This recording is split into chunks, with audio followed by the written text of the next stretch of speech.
So, welcome to this webinar on Demystifying Development Banks, Tools for Environmental and Human Rights Defenders. My name is Gretchen Gordon. I am the coordinator of the Coalition for Human Rights in Development. And the coalition is a global coalition of social movements, civil society groups, and community groups around the world working to promote community-led rights-respecting development. And together with human rights defender groups, we have a campaign around defenders in development. And the campaign was launched to combat the growing threat that environmental and human rights defenders are facing in the context of development projects and investments. And the Defenders in Development campaign works to safeguard defenders by pressing development banks and other financiers to respect human rights and to promote an enabling environment for participatory development. And so this webinar is part of a series of capacity building webinars designed to kind of unpack what are development banks, how do they operate, how can you use them to get access to information about development proposals or to influence development proposals, and hopefully to hold governments and corporations and other investors to account. So today we have a great lineup for this webinar. We have Sukarel Degurson with OT Watch Mongolia, Tom Weirchat with International Accountability Project, Ryan Hassan with NGO Forum on the Asian Development Bank, and Pravindra Shakia with Asia Indigenous Peoples Pact. And we have some other guests who are going to chime in, Sejin Kim from Forum Asia. So the lineup, Praveen, if you want to advance to the first slide, we can go ahead and show the lineup. Sukarel is going to start us off with the connection between development finance and defenders, and then we'll go into how the banks work and how to access information, and then finally the policies and complaint mechanisms, and then we'll have a little bit more of a discussion around advocacy strategies and campaigns, and a couple people are going to chime in there, and we'll open it up at that point to broader discussion. And we encourage folks to enter your questions in the chat function now, or comments in the chat function now, and then we'll circle back during the Q&A to incorporate those and respond to those and have a broader discussion. So without further ado, why don't we go ahead and hear from Sukarel. Let me unmute you here. Go right ahead. Oh, you've got yourself muted, but if you unmute yourself, we're ready to go. Okay, good morning again. As I've already been introduced, my name is Sukarel, and OT Watch Mongolia works with the local communities affected by mining in Mongolia. And in my presentation here, I have a little bit of information on what are the multilateral development banks and how they affect you, and the connection between the next slide, please. So to begin with, the multilateral banks, as you know, are the World Bank Group with IFC, MEGA, and others, then the Asian Development Bank, European Bank for Reconstruction and Development, which all finance large development projects, roads, hydro dams, airports, agricultural food production, huge plantations, mining, and such large projects. These banks also finance national banks to channel money through national banks on lending programs. And multilateral banks also finance governments through technical assistance programs, which directed to policy, legal reform, economic restructuring, health, education sector frameworks. Next slide, please. So here on the map, you can see all of these banks that you know. There are Inter-American Development Bank. There's also African Development Bank and other large programs. Next slide, please. And now, who are the human rights defenders and what they do? The definition, the shortest definition is human rights defenders are people who individually or with others act to promote or protect human rights. And most important part of this definition is through peaceful means. Human rights defenders are local community members fighting to protect community land and access to traditional resources. Right to home, right to land, right to clean and safe living environment, and all other rights. So example in working in rural Mongolia is that people who fight against resettlement by these large projects do not know, do not realize that they are human rights defenders, and they have some protections available in the international framework when their rights are violated. Have next slide, please. So how these MDBs or development projects affect you on the ground. The biggest impact that we see here in Mongolia and in other worlds, in other countries around the world is they take away people's land. They can put a road through your land, through your pasture. Mongolia is a pastoralist society, and putting roads, building infrastructure on people's pasture affects their rights.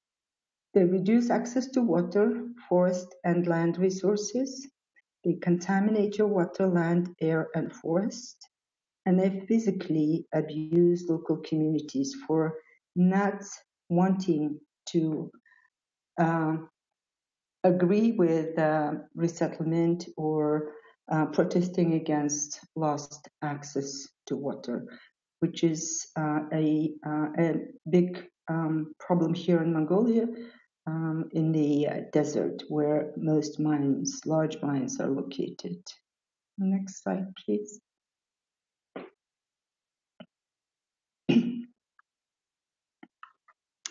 So what we face here, when you are a human rights defender, they violate your right to protect yourself, to request information about projects coming to your land. Government, in collaboration with companies, create a public opinion. They label defenders. Excuse me, here in Mongolia, we're called anti-development protesters, development stoppers, ransom extortion seekers, racketeers, traitors of national interest, foreign-funded agents, or just a greedy lot who want more than others. And companies are praised. They're wealth producers, architects of development, creators, job creators, and this is a public opinion building process that government does, employing all means of information, communication resources, social media, print media, TV, and everything. Next slide, please.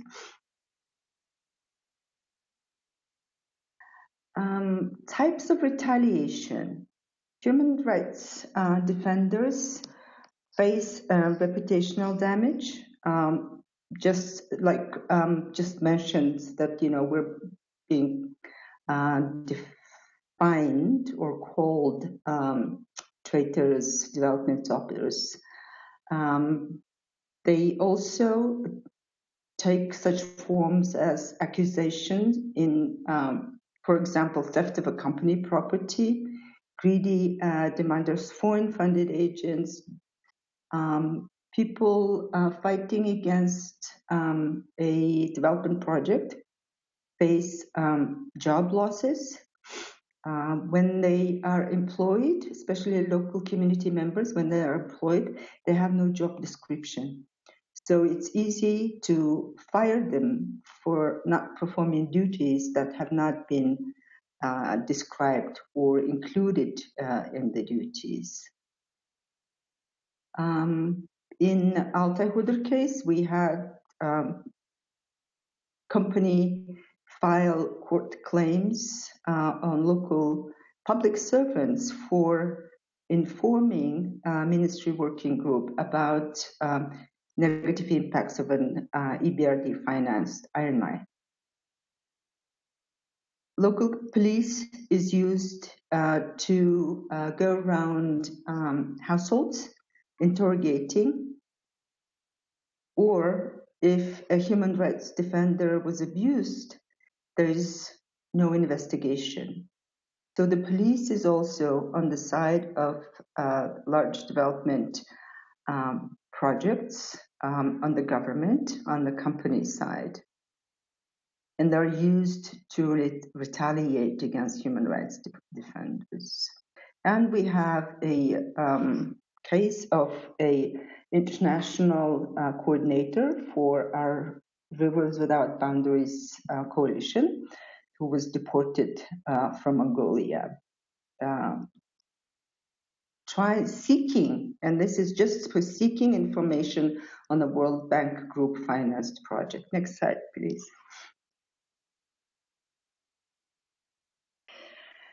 The types of attacks, physical attacks.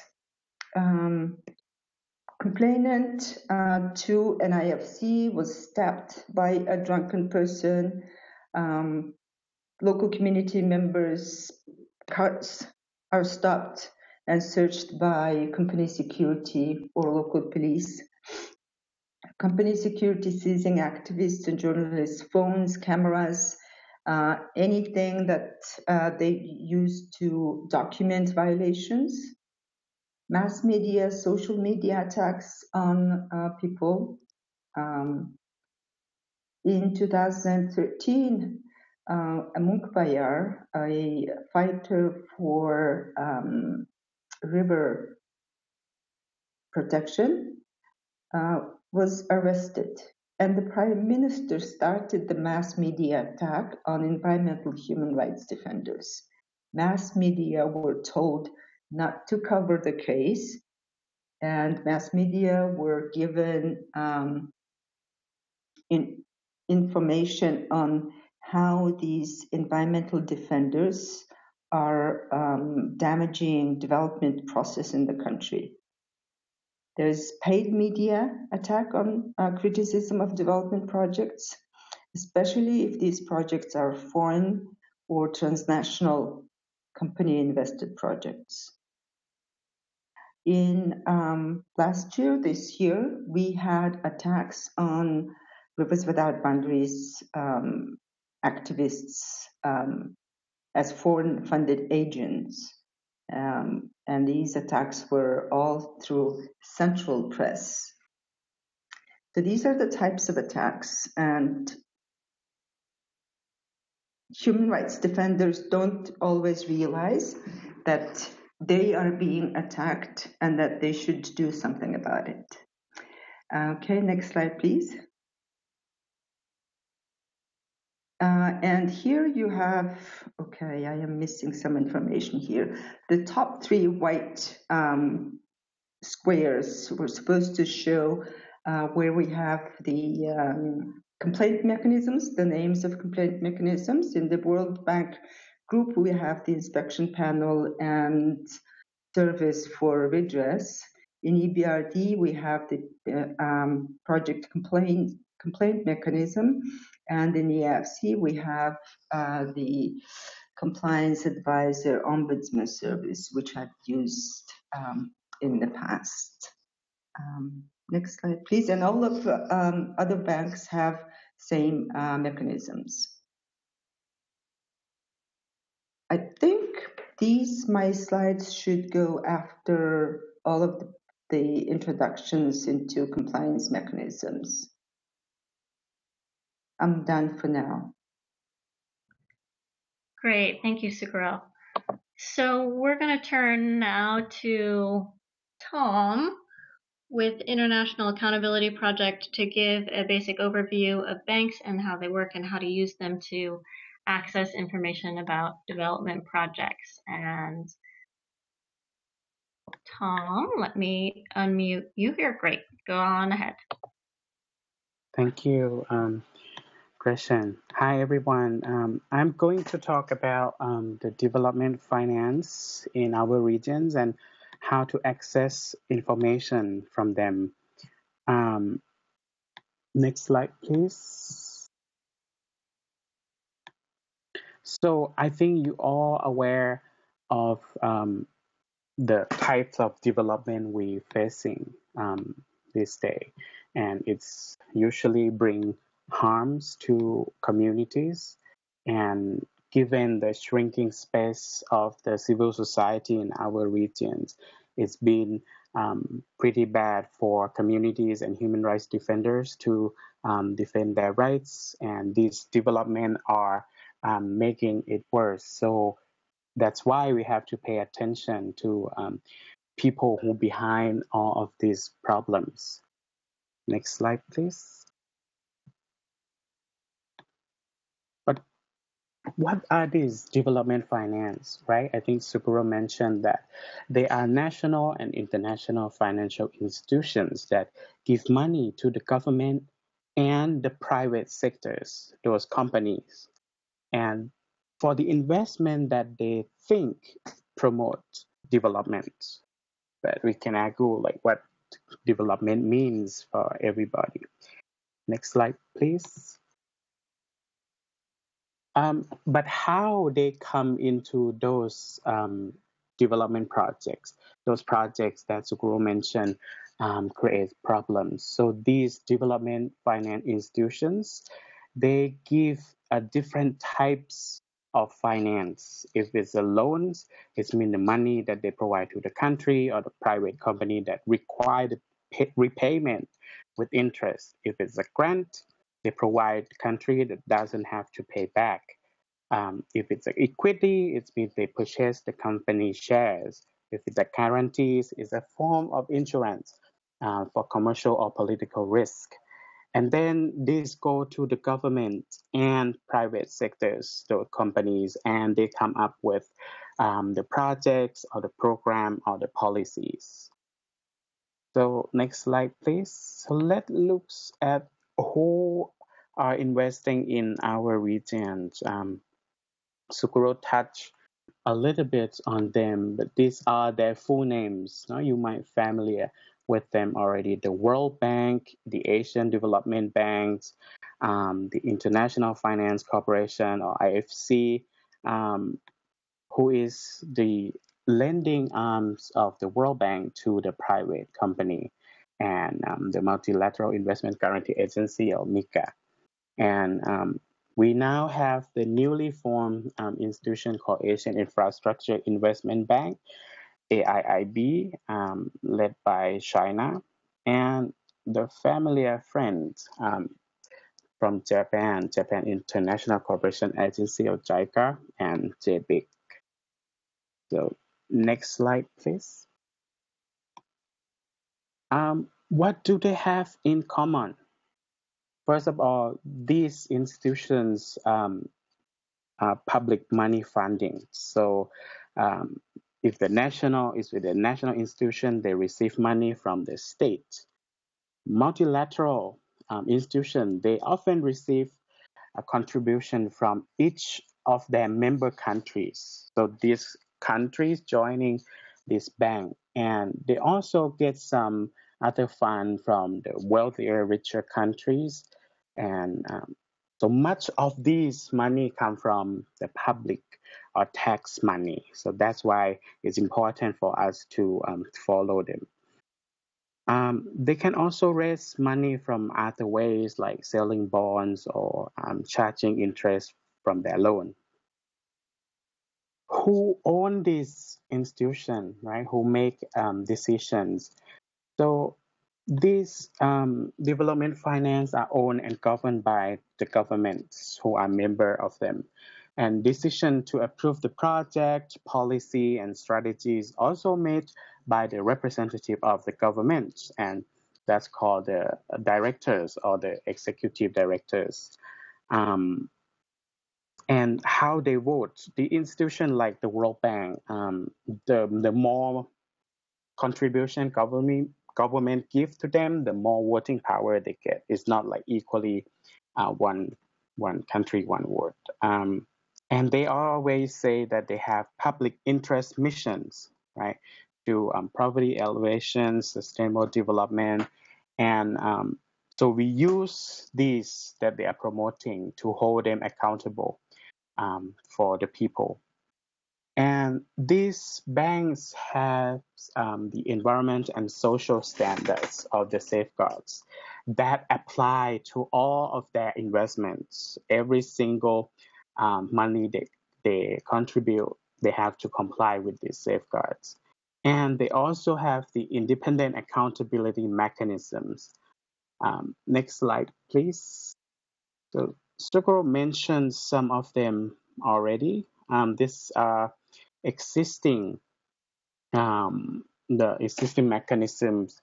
It's one way that communities or affected people can seek remedies, but there are limitations to these mechanisms too. We will hear some of the example from our colleagues following. But what are they, right? These mechanisms were created to hold the banks and their clients, both government or the company, accountable for complying with their own policies, especially the environmental and social safeguard policies. And it's created to provide access to remedy for communities that being harmed or violated by these banks projects. The oldest accountability mechanism was the World Bank's inspection panel. Their functions, procedures are different, but the best things they have is these banks have one, so people can, file complaints and raise their concern. For AIIB, I believe they are creating its complaints handling mechanism right now. So these are different form of project levels mechanism that's created and run by the government or the company. That's at the project levels. Next slide, please. As Suguro mentioned that they finance different types of projects, mining, transport, health, but the question was, would this respond to human rights and the environment? How this project would advance the development priorities of communities? Next slide, please. Look at this image. It's tell you a little bit of the typical development work, how it begins and how it causes problems to communities. Next slide, please. To summarize this, the project cycle, how they create these projects, it first starts with the country strategies or some other called just strategies. And these where they negotiate with different agencies and the banks would say what their priorities are.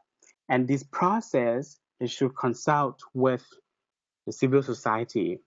This where one of the leverage that we all can participate. But often we don't know when it's happened, how it's happened. We don't have access to the document they create. and the circle go around. They identify what kind of projects, they prepare the projects, and then it get approved, implement the project. These are the cycle, but the monitoring and evaluation, these are pretty weak. They don't really do this, and that's why we all has to do monitor and evaluate what they have been doing. Next, please. Why we pay attention to this? Because there are many actors and agencies involved in development projects, but often these development finance institutions have safeguard policy that require them to share information and monitor the project impacts. So community or affected people can pressure this bank to better enforce their safeguard policy, or if it's very bad, to withdraw funding from the project. Next slide, please. But how would you do that? You would need to access to the information, right?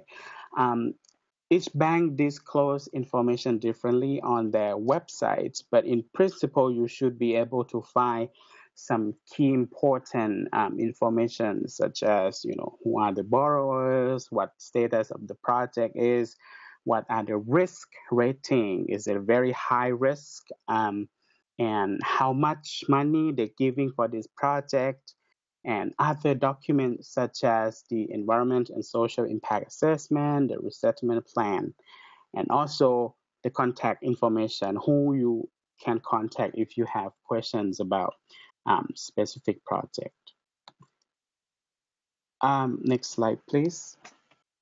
But basically, you should be able to get information from your government, but this is not the easiest way, right? Given the closing space of the civil society in our region. We're trying to get to information, but a lot of barriers happen. Often we heard like it's a very technical language. It's not in the local language that community could read and understand. The disclosure timeline, they may disclose the information like a few days before or even after.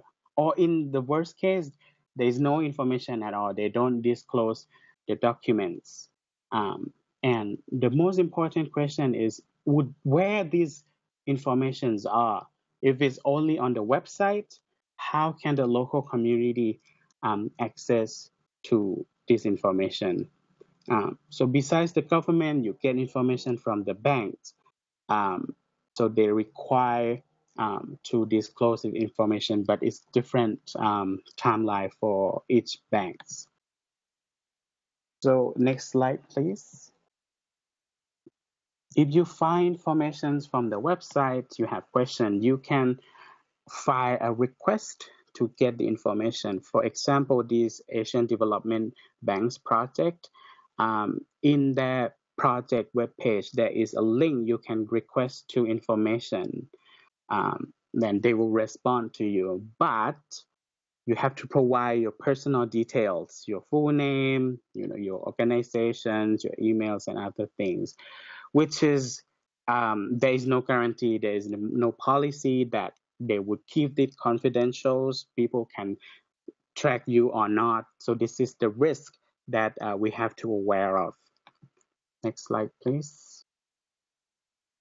At IAP, and we try to support the civil society and community by providing information about these development projects in very early stage. So we have this early warning system.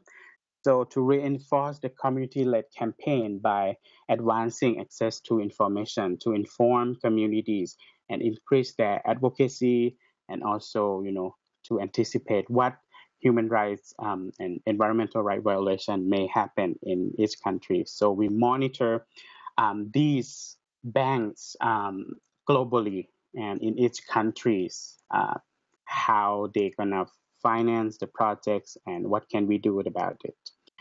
Next slide, please.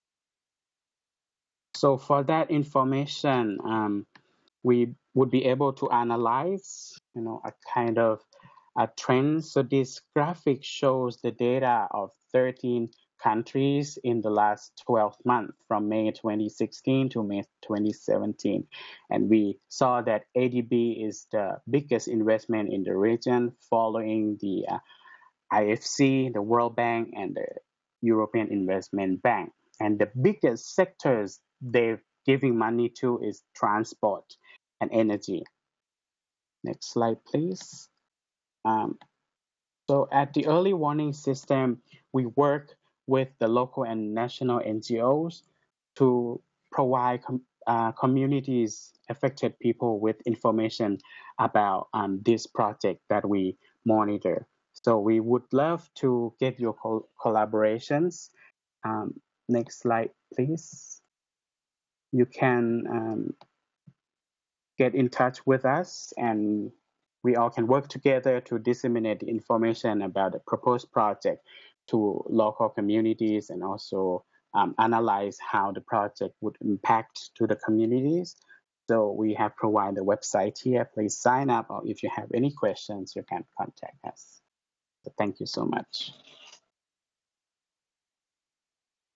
Thanks very much, Tom. So now we're going to move on to Ryan Hassan with the NGO Forum on the ADB to talk about the safeguards and the policies of the bank and their accountability mechanisms.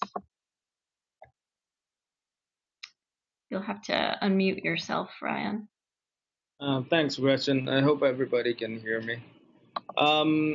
Well, listening to the last two presentations, I think the way I'm trying to shape out my input would probably be taking a more specific look at one particular bank and then looking at how those policies work. So before getting into the presentation, just a brief background on NGO Forum on ADB. We are a network of grassroots organizations, local groups, and NGOs across Asia. Our members are in South Asia, Southeast Asia, and Central Asia. We've been monitoring the Asian Development Bank since the late 1980s, and as of 2015, we're now engaging and monitoring the Asian Infrastructure Investment Bank. All right, saying that, so we're going to look at Asian Development Bank, and instead of asking the bigger development question as to what do they finance, I want to limit my presentation to their environmental and social impacts and what kind of policies does the bank have to mitigate those impacts. So Gretchen, next slide, please. Going into the social environmental impact policy history. So when the ADB first started out, it had a lending arm which was mostly looking at infrastructure in the region. So that would mean displacement. So the first safeguard, so to speak, was an involuntary resettlement policy in 1995. Later on, infrastructure investments started to go deeper into forest areas, into local communities where there were indigenous peoples, and then they needed a specific policy on indigenous peoples, which came up in 1998. Mind you, the Asian Development Bank started lending in 1967. So you can imagine that there has been 10 to 20 years of infrastructure investment without any policies to mitigate social or environmental impacts. And as late as 2002, they had a standalone environmental policy, which looked at environmental impacts exclusively. So over the years, we've seen various project disasters. I won't go into the detail of all of them, but just to highlight a few, in 1994, ADB financed Placer Dorm Incorporated, a Canadian private sector company here in the Philippines, on a copper mine. And the copper mine was highly contaminated with mercury. It led to mercury poisoning downstream. Even as of late in 2017, you have second generation mercury poisoning prevalent among children in the drinking water, and there's practically no agriculture in that area. And this was an old project way back in 1994, so none of these policies apply. My own personal advocacy journey in life actually started with the KJDRP, Khulna Joshua Drainage Rehabilitation Project in Bangladesh. It displaced 40,000 households, over 250,000 people were displaced. Compensations were not provided. It led to a social movement and a suspension of the project. Another recent project was the Cambodia Highway 1 project in the 2000s. Similar story, massive displacement, livelihood loss, with no real mitigation effort from the Asian Development Bank. So I'm just flagging in our website address here, www.forum-adb.org. If you click on the website, you will find a soft copy of a compilation of 50 projects which we identified to be ADB disasters. So it's like a visual testimony of ADB financing for 50 years. It's their 50th year in 2017, in case you guys didn't know that. Anyway, next slide. So looking at the policy, I won't go into the technical detail of it, but the safeguard policy, after a lot of consultation with civil society, with NGO Forum, over the years, finally comes down to the ADB SPS, or Safeguard Policy Statement of 2010. The 2010 policy combines those three standalone safeguards. So it combines involuntary resettlement, environment, and indigenous peoples. And it has three different sections on how to address impacts on this nature. Now, what the safeguard policy statement still does not hold is it does not have provisions clearly defined on labor issues. It does not safeguard exclusively gender issues. It does not exclusively safeguard infrastructure impacts on people with disabilities. It does not even mention the words human rights.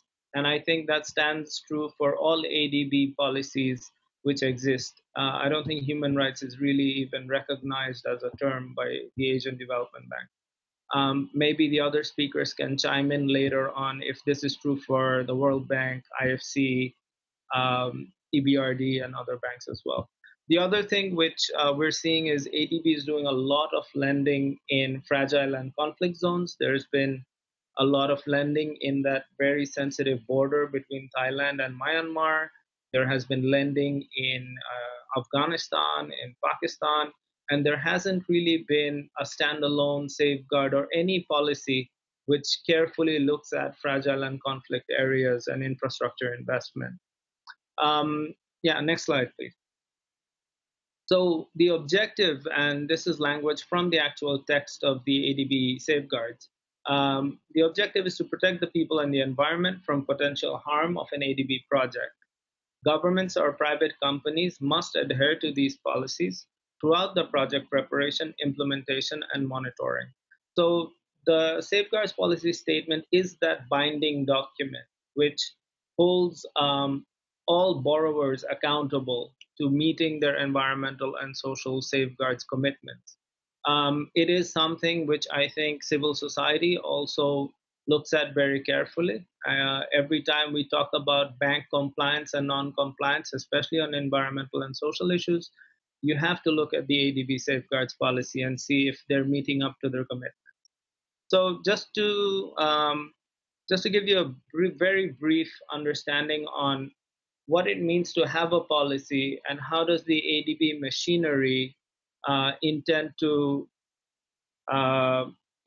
deliver that policy commitment. So we have the ADB headquarters based here in Manila, and they have a division called the Sustainable Development Climate Change Division, which is the custodian of the ADB safeguards policy. So you would assume that that particular office or agency within ADB is going to be in charge to ensure that all lending arms deliver the policy as the way it's written. So then we look at the operational arms of the Asian Development Bank, and those are the regional departments. So you have the Southeast Asia Regional Department, the South Asia Regional Department, the Central Asia Regional Department. And these departments are expected to give the marching orders to the ADB resident missions in each of the regions to deliver the safeguards. So that's pretty much how the architecture works. But let's have a look in the actual reality. So when it comes to projects, the projects are categorized in three particular categories. One is high risk, which is category A, medium risk, which is category B, and no social and environmental impacts, which is category C. The other form of project is called category FI, which is when ADB lends a financial intermediary or an SPV, which then does sub projects using ADB lending. Within that particular category, we are expected, ADB's commitment is to deliver safeguards through the category FI. I don't want to get into too much detail and technical information here, but you can assume that a high risk project, which is category A, should have a comprehensive environmental impact assessment. It should have an involuntary resettlement plan. It should have an indigenous peoples plan. For category Bs, it does a more specific initial environmental examination, and it has an involuntary resettlement plan and IP plan put in place. Now, as we're seeing over the years, I think in the last 5 years, there has been a lot of category B projects being financed and less category A projects. And this is something which we as civil society have to take notice of, because there is a sense that a lot of category B projects are being under categorized, and they do have extreme impacts and should have been categorized as category A. I could have gone more detail into project categorization and how it's done, but due to limitations of time, I don't want to get into that right now. But feel free to email me and we can provide you some detail on that end. Next slide, please.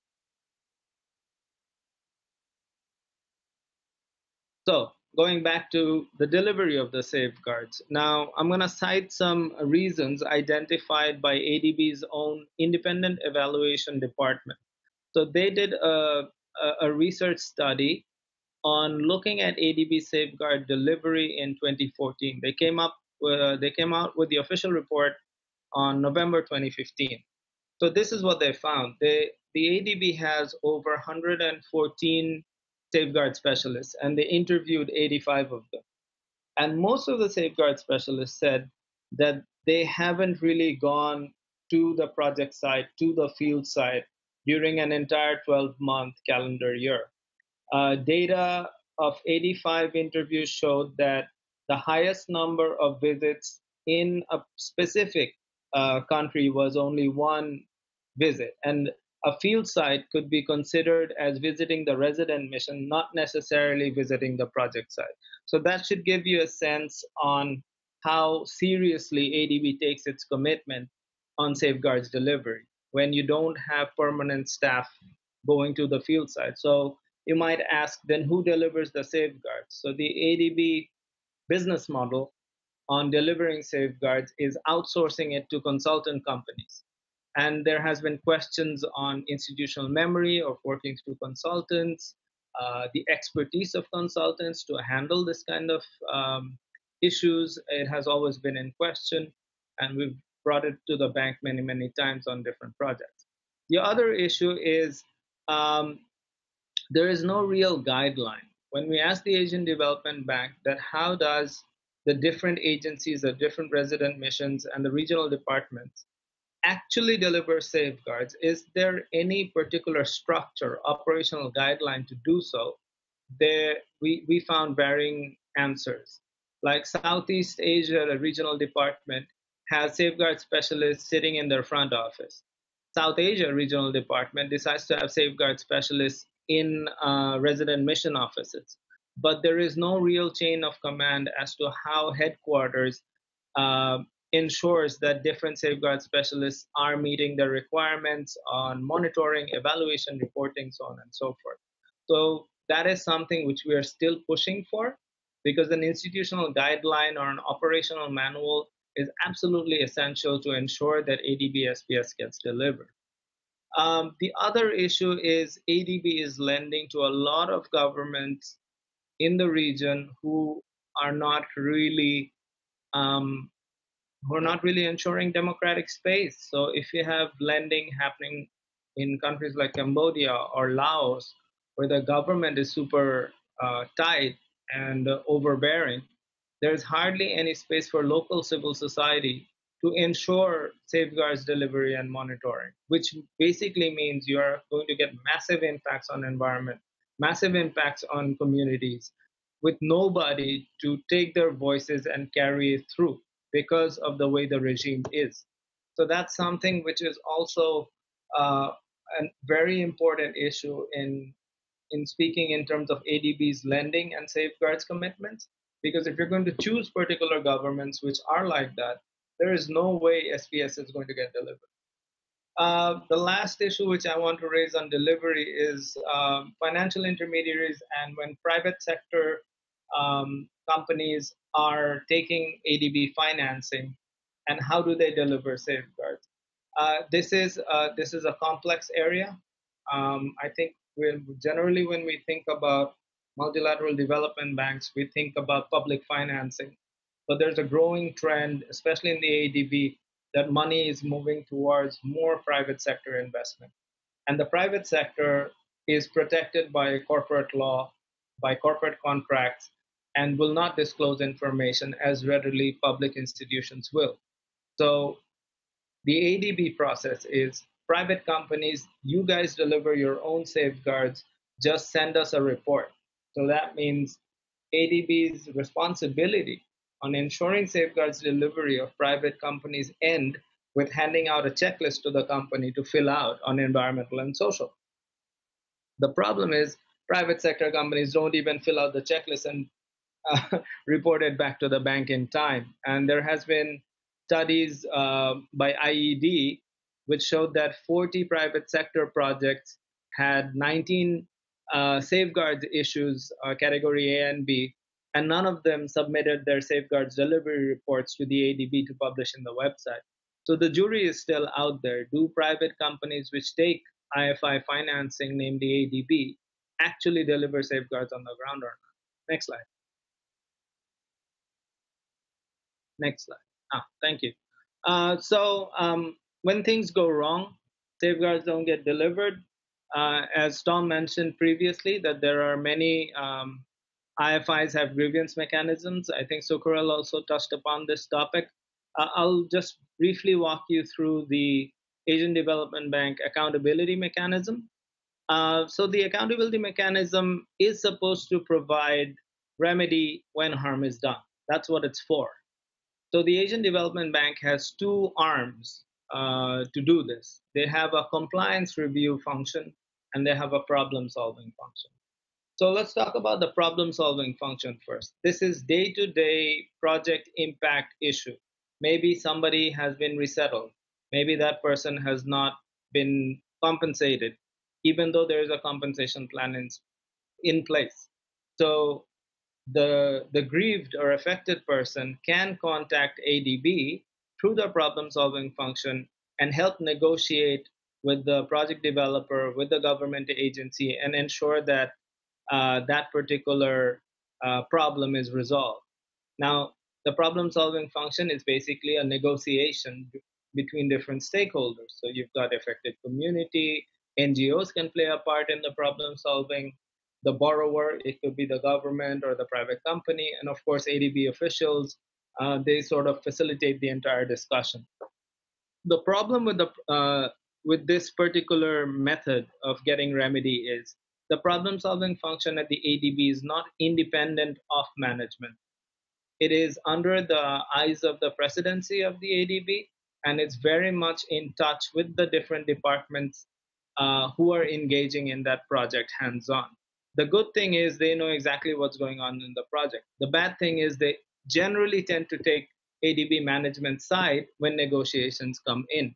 And you can imagine high-level officials of government, high-level officials of ADB, and a local affected community with limited power getting into a negotiation. So the power balance on those discussions has been very, very weak. And we've fought over many, many projects where we have really lost faith in the problem solving function at the Asian Development Bank because it has always been time consuming and the benefits coming from it has been very, very little and far between.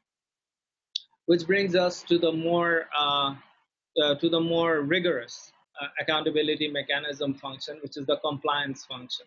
So the compliance function is something which will look at, say, a core policy like the Asian Development Bank safeguards policy, and see if in that particular project, all the way through the project cycle, was it in compliance with the policy or not?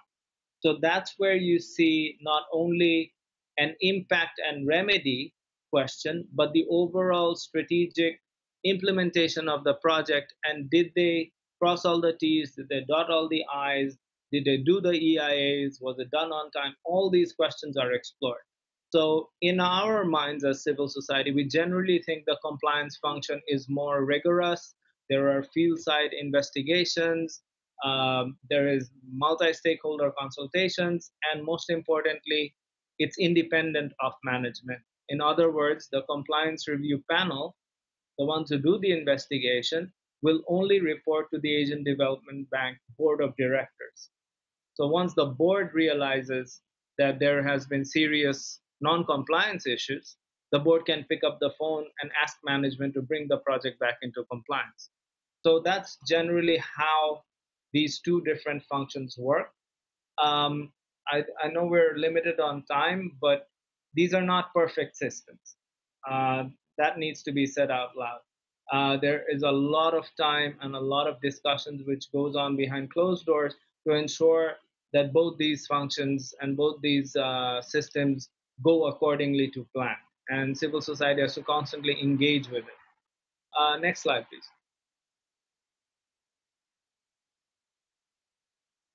So this is my last slide for the presentation. I just want to touch upon one particular case which the forum has been engaged with our local partners and local members. So the complainant is an organization in Cambodia which has actively fought for the rights of displaced communities from the Cambodia Railway Rehabilitation Project. It's basically setting up railway lines and moving people who used to live there. So over 3,500 families across three different parts of the railway line have been displaced in Cambodia through this ADB finance project. And it's a sovereign loan. So it is the government who's implementing the project.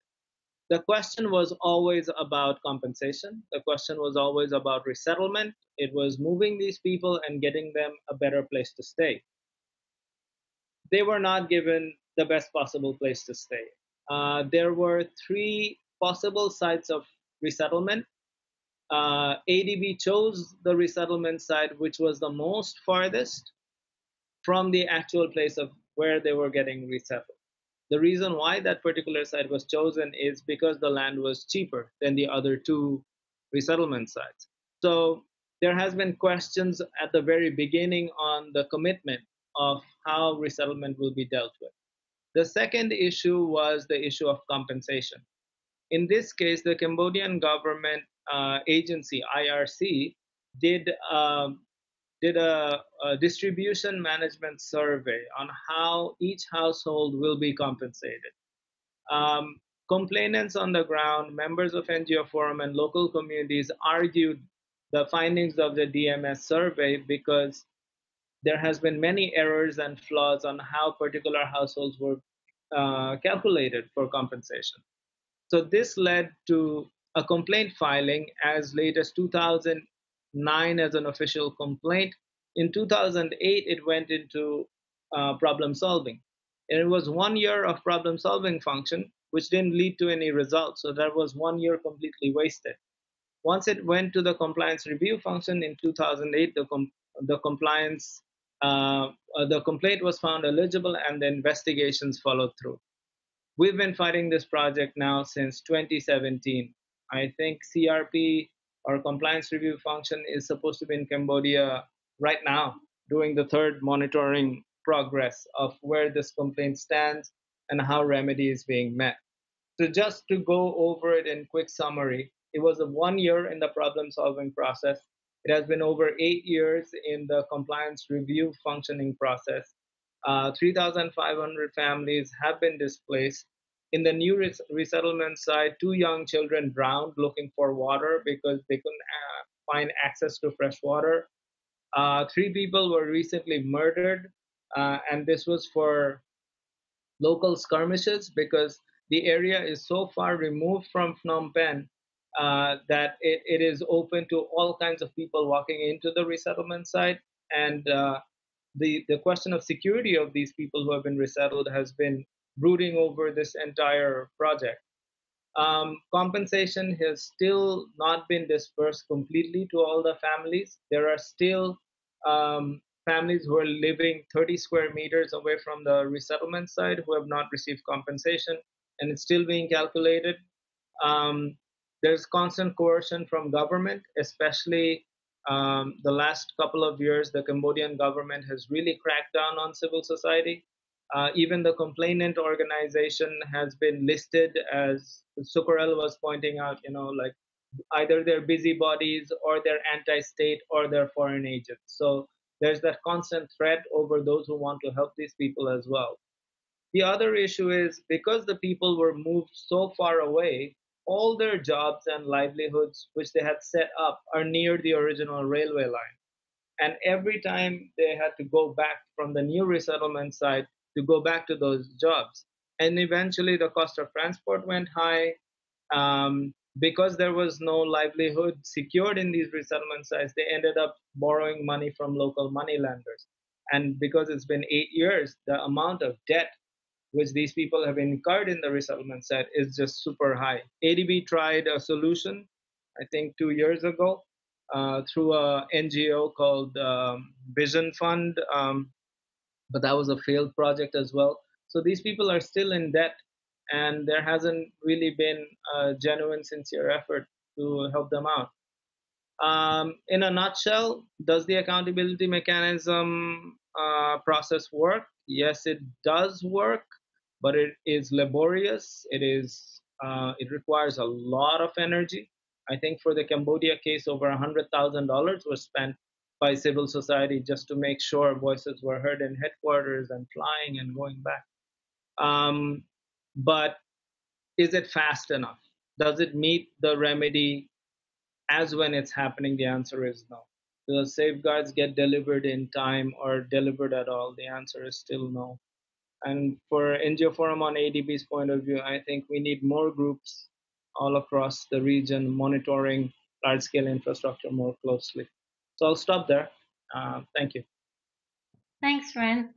So we're going to turn back to Sukarel just for a minute, and we are running tight on time. But Sukarel, if you could, actually, let me change the order of this. Let's turn to Forum Asia. Sijin, could you maybe share a little bit about the strategies that you all use at Forum Asia with defenders who are under threat in the development context? Oh, okay, go ahead. Okay, hi everyone, and I can just briefly share that how Forum Asia's Human Rights Defenders Program actually, tried to help human rights defenders on the ground who's facing threat and harassment. And I can briefly give you Forum Asia's introduction. So Forum Asia is a membership organization based in Bangkok, Thailand. We have 58 members across the 19 Asian countries. And we also have a secretariat in Bangkok, but we have a ASEAN Advocacy and East Asia program based in Jakarta. And we also have a South Asia program based in Nepal, Kathmandu office. And we also have our UN advocacy program, and they're based in Geneva. And they're working with the Asian human rights defenders and also trying to bring them to attend the Human Rights Council session and then to raise the issues they face on their countries to the international level. And for human rights defenders program, so one of our main objective is to provide a safe environment for human rights defenders on the ground to carry out their work safely and effectively. So two folders of our work how we help human rights defenders groups is that first is a preventive measure. So we try to talk with the defenders and then build their own capacity. For example, we organize a security training. It's actually there's three folders: digital security and physical security aspect, and as well as a psychosocial and well-being aspect. So we try to organize a security training for defenders in holistic manner. And also, we do especially for the community-based defenders and then defenders facing with the companies and mining issues, etc. We've been supporting them with the sort of supporting them with the paralegal training, because many of the defenders from the community have been facing defamation charge filed by the company or companies. So we've been supporting them with such a training to encourage them also to go to for themselves to also attend the trial and also follow up with what's going on during the trial, and also for themselves to increase their capacity and also to follow up with their own initiative as well. And another way for us to strengthening protection of human rights defenders on the ground is that we try to build a national human rights defenders network on protection measure. And what we do is that at the moment we do the project in 4 Asian countries: Philippines, Burma, and Pakistan, and Mongolia. And in fact, we just had our third meeting in Mongolia last month. So. And I think Skere was there as well. What we try to do is we try to bring defenders different group of defenders to come together. Not only defenders working for NGOs or capital-based, but we also trying to bring different various group of human rights defenders from outside of capital, and to share their concern, and then also to come up with a strategy to protect themselves at the national level as well. And another strategy we also use is that we translated the UN Declaration on Human Rights Defenders into 20 Asian languages. It's available also OHCHR website, also as well as Forum Asia website. So local defenders who doesn't speak English or other UN language has access to this document, and also they can use for their own training or advocacy at the national level as well. And these are some of the preventive measures that the Forum Asia is using together with our members and defenders on the ground. And in the responsible measures that when human rights defenders face threats, attacks, and etc. Mainly there are, I will just share briefly two strategies. First thing is we provide the emergency assistance for defenders at risk. There are 3 types of assistance Forum Asia is providing. The first thing is the relocation support. For example, when there is a community-based defenders who face threat from the paramilitary or company security forces, and we provide the in-country relocation. Maybe they move to the capital, so they can actually be taken away from the harms. And other type of other assistance is that it's a last resort when in-country temporary relocation is not enough and there is more threat. Then we also facilitate the regional temporary relocation. So we move the defenders out of the country, and Forum Asia members with partners are hosting human rights defenders. And other type of emergency assistance we're providing is that it's called other type of assistance. And we leave it open to quite vague because we wanted to provide as much as possible, and we didn't want to put some limits. So, for example, it can be legal assistance, and also, as I mentioned earlier, the paralegal training, we also supported under this assistance, and as well as providing medical support and also family member support, and as well as the psychosocial support. And also what we did was that some of the community-based HRD who facing threat and harassment. And we also provide some sort of organization, individual security measures. For example, providing walkie-talkie, and some of the areas there is no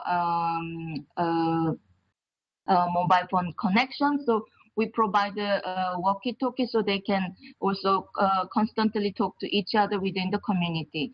And also we provide CCTV and some sort of event, that kind of security equipment were also provided to the community-based human rights defenders working on environment and land right issues. And also what we do is that we also organize a trial observation for emblematic HRD cases. For example, last year in Cambodia, we organized one of the human rights defenders working with the community was fighting for land right issues, and he received the defamation charge. So we dispatched some of the lawyers from our network and to observe the trial and also put pressure on the government and judiciary, and also show solidarity for the defenders facing threat as well. And another thing is that we also work closely with the UN Special Rapporteur on Human Rights Defenders. And when we receive some individual defenders case facing threat, we send the urgent alert to UN Special Rapporteur on Human Rights Defenders. And also we work closely with the other Special Rapporteur, for example, Special Rapporteur on Freedom of Assembly Association and freedom of expression as well. So we work closely with this UN mechanism and the Special Rapporteur, and to highlight and also address the individual human rights defenders' case on the ground as well. And also, it's not only about the individual case. And in the past, we continues to receive more threat and then harassment case from the community. So we also submitted the urgent appeal and urgent alert to this special rapporteurs under the name of the community as well. So and in fact that some of the case has been taken up by the special rapporteur, and they also sent the communication allegation letter to the concerned government in Thailand and Cambodia and etc. So these are some sort of strategic responsible measure the Forum Asia has been using, and these are quite. Yeah. Go ahead. Yeah. So this is just a brief overview of what type of a strategy and Forum Asia is using for the protection of human rights defenders on the ground. And I just wanted to share that the next year, I think we have some quite important momentum, because next year will be 28 years of anniversary of adoption of UN Declaration on Human Rights Defenders. And also, I'm sure that many of you already know that next year is the 25th anniversary of the Vienna Declaration of Plan of Action. So this was a quite important event in 25 years ago to show the linkage between the development and human rights issues. So for us as a organization, I think we will organize some conference or workshop with the human rights defenders, and also together with the development groups, organize some conference next year. So this is still a very initial plan, but we can share more with the groups that in this call, that how we can actually collaborate for the next year's meeting as well. And I think that's all for Forum Asia. And if you have any question, and you can contact us, and especially for our emergency assistance program, and we can share with you or how can access this support and etc. Thank you. Thanks, Sejin. So we're gonna pivot back to Sukarel just for a minute here. Sukarel, could you briefly talk about So why would a community utilize the bank's mechanism, and what has been your experience?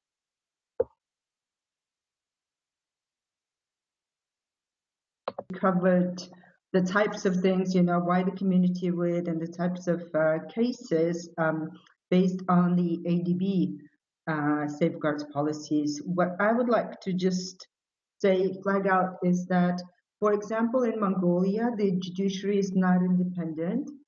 It also has only 29 courts for 334 settlements, and Mongolia is a huge land, so access to court is not really favorable. And then, as in many other countries, government does not provide any support to affected communities.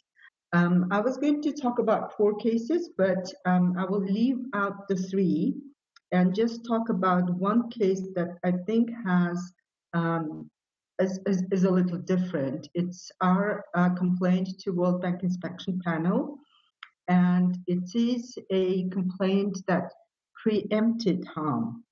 We complained to the inspection panel on the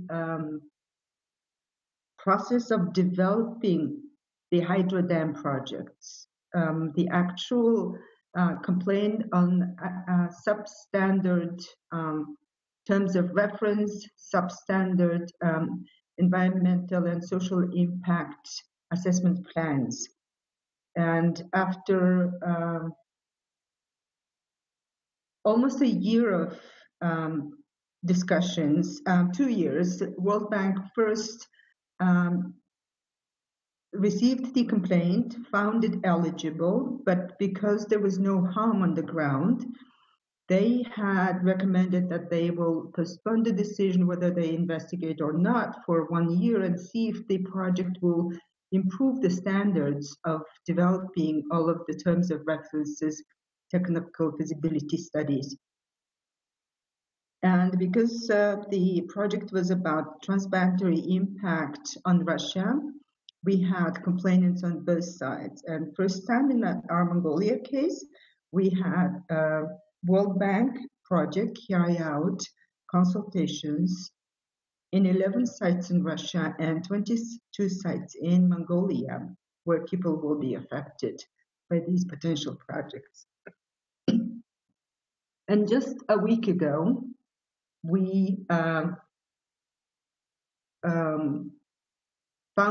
finally the MINIS project, the World Bank project, canceled the bids, the tenders that they had already selected companies to carry out those substandard impact assessments and feasibility documents. So yes, they're not very effective, they're very slow, but I think we should very carefully try to look at preempting bad projects because running after projects which have already caused a lot of harm is much longer and a lot more costly. Thank you. Thanks, Sukral. I'm going to go ahead and open the floor now. I haven't seen questions in the comment box except a question about the reference Forum Asia to support from Forum Asia for defenders. If you want to put that information in the chat box, that'd be great. Does anybody else have questions about development banks and their role in either causing harm to defenders or where they can be utilized by defenders to either minimize risk or to provide remedy? I'm sorry, I've got folks on mute, I'm afraid. Okay, I'll try unmuting folks. And do speak up if you have a question. Hi, Gretchen. This is Praveen. Can you hear me? Go ahead. I mean, it's kind of a question too that while preparing for this webinar that we had to face a lot from various groups, the bank watcher groups as well as the human rights defender groups. So and I think it's a very difficult question and which might not have a simple answer. And again, the panelists might just provide their own views. Sukhil, Tom, or Ryan, like. So from your experiences, do the development banks have any role for protection of human rights defenders in development context? Have there been any positive or negative experiences where they have played a critical a positive or negative role? No. So I think that is the question, because that question has been asked from many people we were contacting for this webinar. Often what we see is like development banks themselves might be increasing risks or adding risks to the human rights defenders, because the solutions that they provide often in forms of negotiation, as in the case of the problem solving function, might only expose them to the government and then the private actors involved in who are violating the rights of the communities, affected communities, and then the defenders themselves. So yeah, a quick thought from the speakers, like if the development banks, the role of development banks in protecting the defenders, what can be the role, or positive or negative? Thanks, Praveen. Does somebody want to field that question?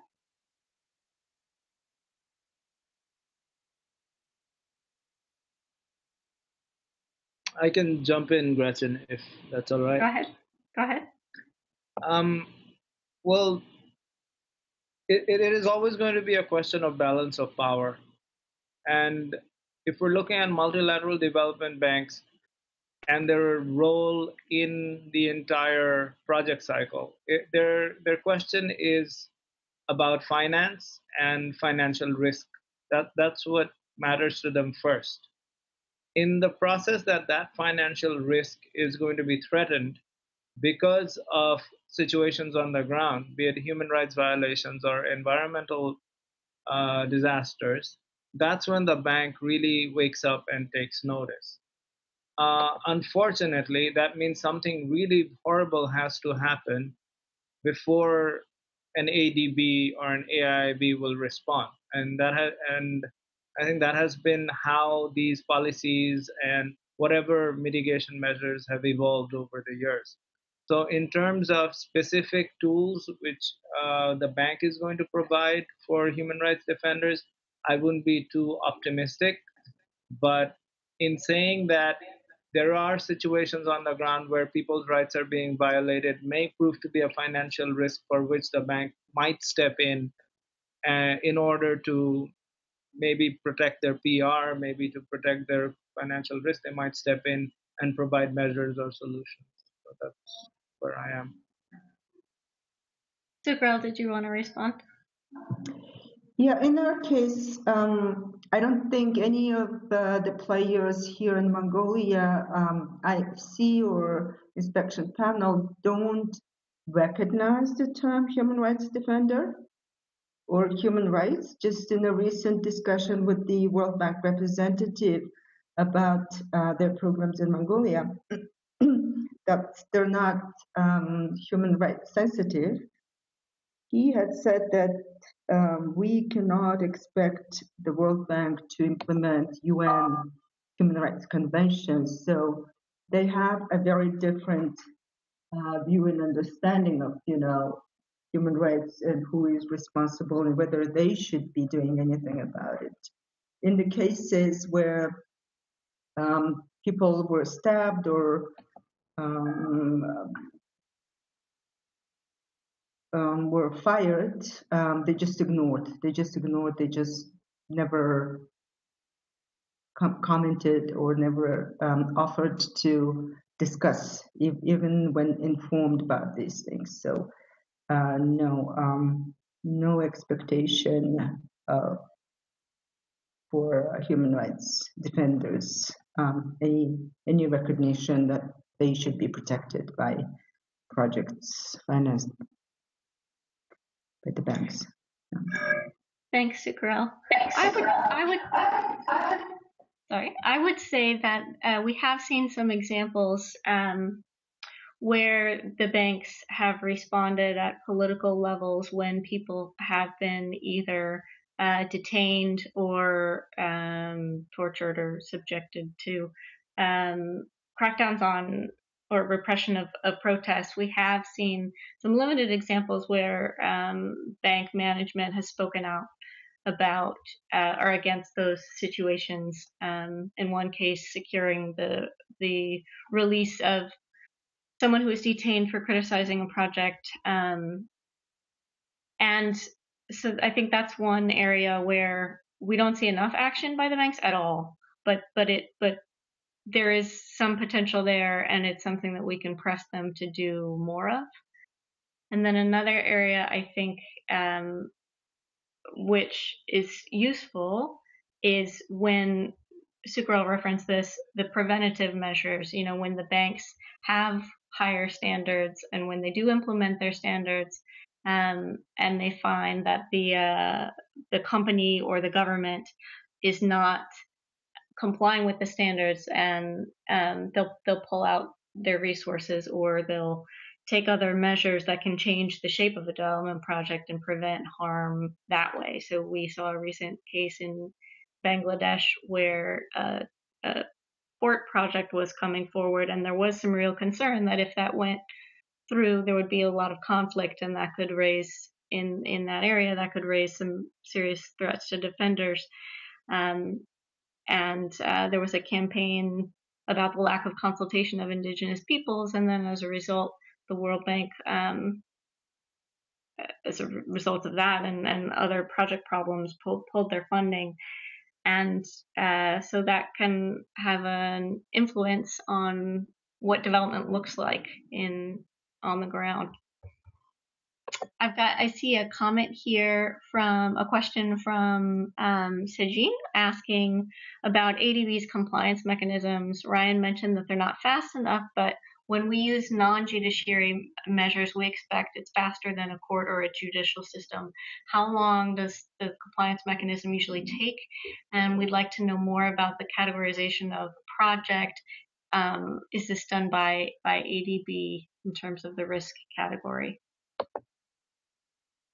So Gretchen, I'll just jump in. In terms of the compliance mechanism, there is no fixed rule as to how long the compliance review process takes, because it's subject to which particular borrowing country is that project where the complaint has happened. The second issue about the compliance function is you can file a complaint 3 years after the project phase out, within 3 years of the project phase out period. So in terms of a time frame reference, that's the only thing that we have in the accountability mechanism policy. I guess the more open a government will be towards ADB investigating a project related issue, the faster the process gets. So I just remembered the Tata Mundra coal power plant, which led to a complaint filed by local fishermen.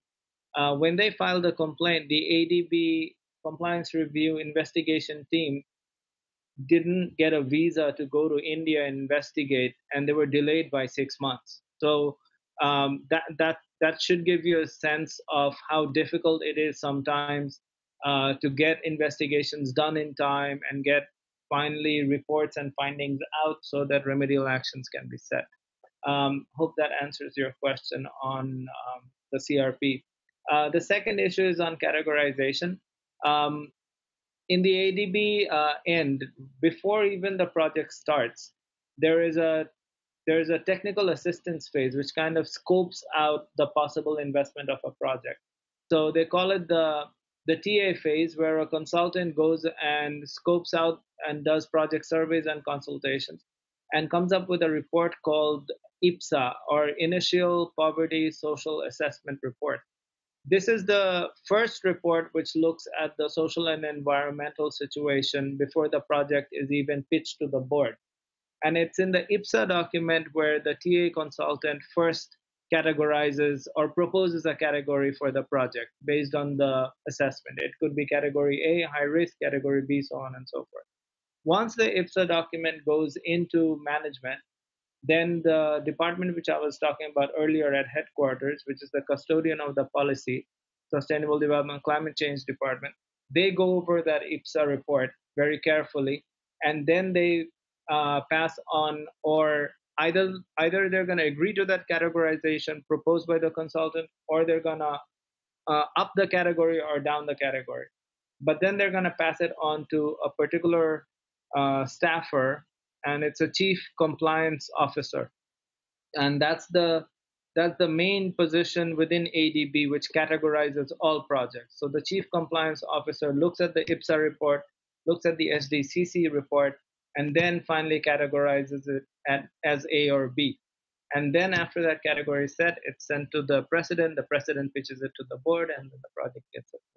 It's a long way, but yeah, if you want more detail, we can work on email. Thanks, Farhan. I'm going to turn it over to Praveen for a comment. Yeah. Firstly, I mean, I thank Sukhel and Ryan for their honest opinions about how the development banks can be useful or cannot be. How we can be optimistic. We cannot be optimistic about the role of development banks in the protection of defenders. I think that again brings me to the various strategies that were shared in preparation for this webinar.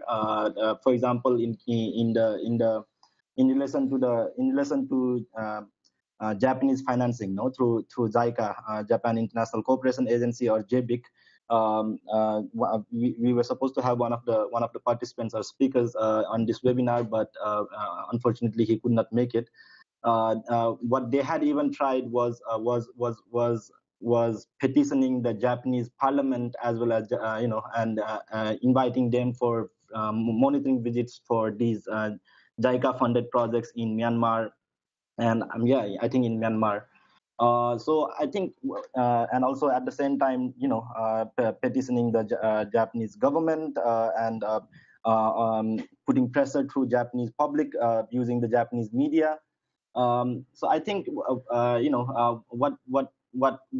we could see from all of this is that just focusing on the development bank itself or the traditional human rights mechanisms itself might not be the answer to the protection of defenders in the context of development financing.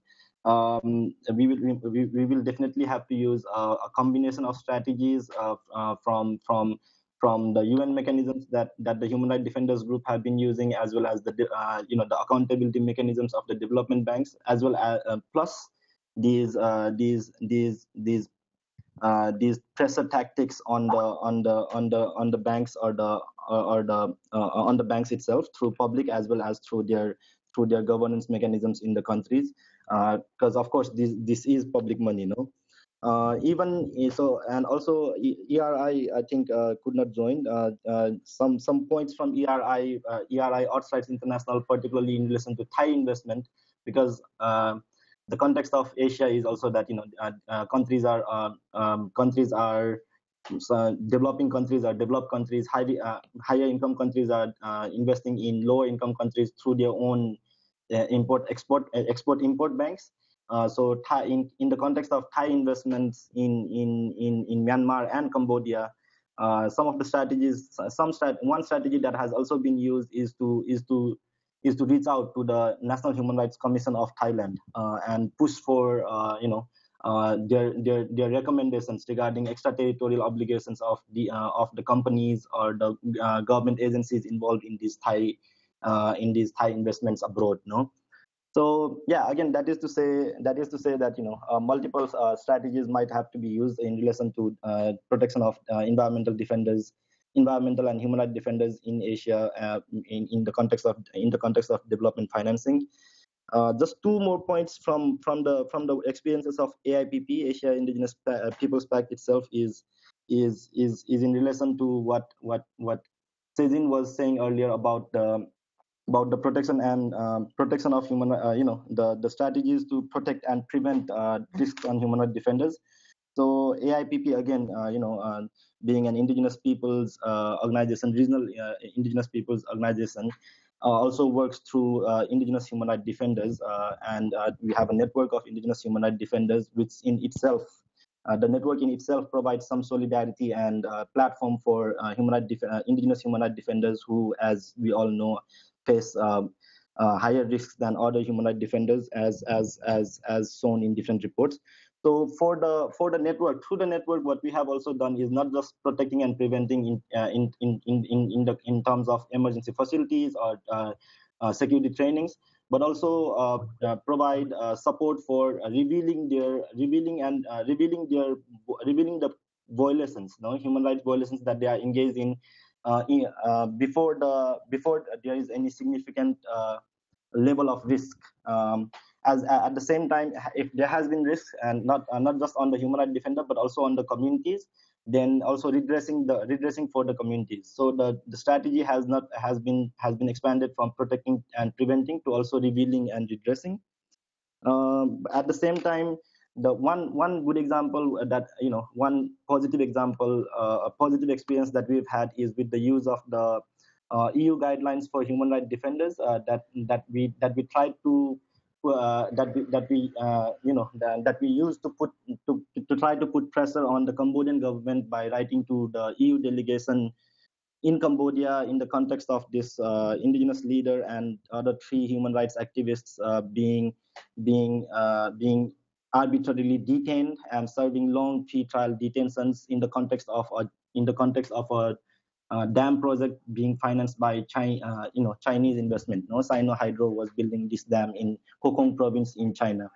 So in that context, the EU delegation called on as per their obligations, from the EU guidelines on human rights defenders, called on the representatives of the communities and then the activists, the representatives of the human rights defenders facing risk, for meeting at the EU delegation, which put more recognition to their issues, and we would like to believe that they also brought up the issue in their meetings and dialogues with the Cambodian government.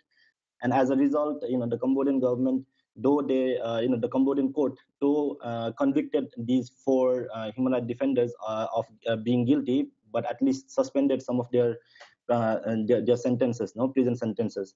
So again, this is just to say that we might have to use a range of strategies, a host of strategies, a range of strategies when it comes for protecting environmental and human rights defenders in the context of development financing in Asia. Also given the peculiarities of financing in Asia. Thanks. I'm going to take the last question here from Shekhar with LSAM, who asks about the Asia Infrastructure Investment Bank, given that it is new and it's one of the bigger investors.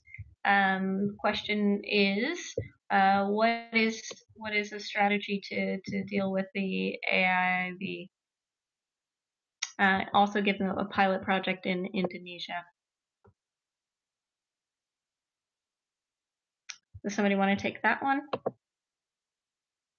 Hi, Gretchen. I can jump in a bit. Well, I think what is the right strategy for AIIB? I think you will have very varied responses depending on who in civil society you're talking to. But the first thing that you identified is that it's a new bank, and it's not from the Bretton Woods family. So it is Chinese-backed, India-backed, Russia-backed, and has a completely different worldview if you compare it to the ADB and the World Bank. So that's the first thing which we as civil society need to understand, that it is not a classical development bank and it will not follow the same method or model of the Bretton Woods. The second thing about AIIB is AIIB is a bank which has been built to support China's Belt Road Initiative. And those two things need to be seen in tandem. So it's a bank which doesn't have a poverty or development mandate. It has an investment in infrastructure mandate, and that infrastructure is geared towards regional integration through the Belt Road Initiative. So when that's looking at the business plan side of what this bank is all about. The third issue, which I think a civil society needs to consider, is the environmental social impacts of AIIB and how it intends to deal with them. And how is that similar or different from the ADB and the World Bank IFC models? So at this point, the bank is in its second year. We know that it's looking at a different mechanism of investment in infrastructure. You have the Indian Infrastructure Fund, it has an Indonesian Infrastructure Fund, and these funds themselves will fund further sub-projects. Now, how do we deal with these sub-projects? How do we ask environmental social questions around these sub-projects? These are questions which need to have much deeper consultations between groups on the ground and groups which are engaging with the bank. At this point, the first step would be following the policies. How are they developing? How can you engage? And getting more and more voices into headquarters and getting into AIIB's thinking that groups on the ground are looking at it very closely and want to know more and engage in possibly good policy outcomes. So that's where I'll leave it. Ryan, can you hear me? Yep. Yeah. Yeah. Maybe to add a few more things.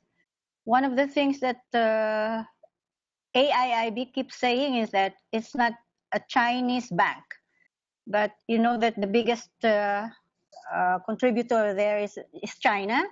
So whatever is the movement of the Chinese government is also the movement of this bank. And it's basically also the fact that it has been, or it really wants to be different. And that's why they have this clean, lean, and green motto, wherein they want to show that it's quite able to, that's also one of the things. It's fast track in the sense that the way they make decisions in the approval of projects is quite faster than the usual from the other banks. And the other thing is that the fact that, I forgot what I was about to say, is that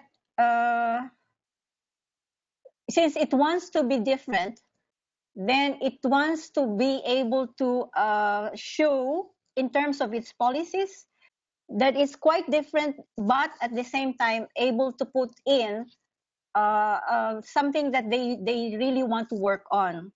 So in other words, what I'm saying is that in being able to deal with AIIB, you need to understand its very nature and who's making a big decision making there. Thank you. Thanks, Luz. So I think we're going to wrap it up here. I did want to say that within the Defenders-Led Development Campaign, one of the things that we're doing is benchmarking the different development banks on what they're doing or not doing with regard to defenders. And that ranges from identifying risks due to closing civil society space, addressing those risks, having protocols in place to respond to attacks on defenders, adopting no tolerance policies on attacks on defenders. And we're starting to see some movement in some banks after they've, of course, terrible things have happened and they have, been caught on the wrong side of news cycles about this. Some of them are starting to take action, and we're hoping that can spread with some really strong campaigns to push the banks to deal with this big challenge. So we hope that you guys can stay in touch, and we'll continue to work together on these issues. And if you'd like more information, you can check out the website there, rightsanddevelopment.org/HRD, and let us know if you'd like to join the campaign.